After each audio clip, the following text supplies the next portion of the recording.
καλώς ήρθατε στη δεύτερη μέρα του 48ου Διεθνούς Ιστιοπλοϊκού Αγώνα Άνδρου. Με τη διαδρομή Βουλιαγμένη Άνδρος να ολοκληρώνεται με επιτυχία, σήμερα τα σκάφη θα συμμετέχουν στο Liberty Regatta, μια διαδρομή παράκτιων ιστιοδρομιών.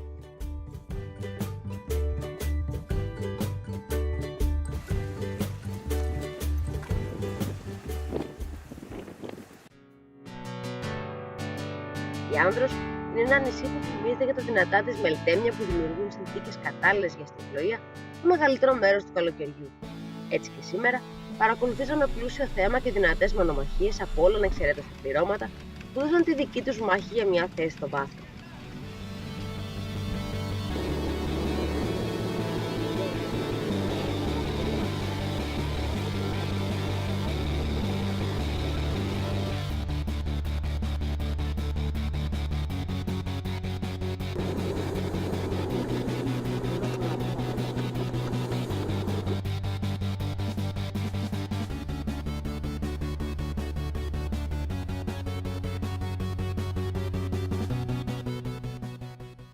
Κατά τη διάρκεια της σημερινής δεύτερης ημέρας των αγώνων, στην κατηγορία ORC International, ξεχώρισε το My Way με κυβερνήτη τον Θοδωρή Τζουλφά, που πέτυχε 2 νίκες, ακολουθούμενο από το Έρητος 2 Κοσμοτέ και τον Black Jack.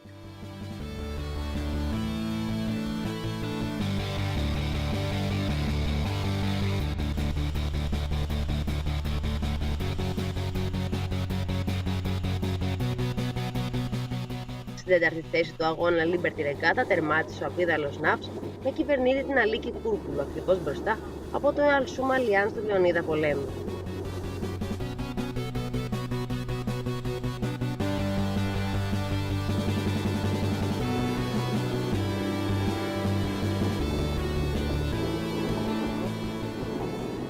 Στην κατηγορία ORC Club πρώτον αντέχθηκε το Blue Escape με καπετάνιο τον Νίκο Σίμπουρο, ακολουθούμενο από το Αγάπη SB1GE με κυβερνήτη το Γιάννη Τράικο.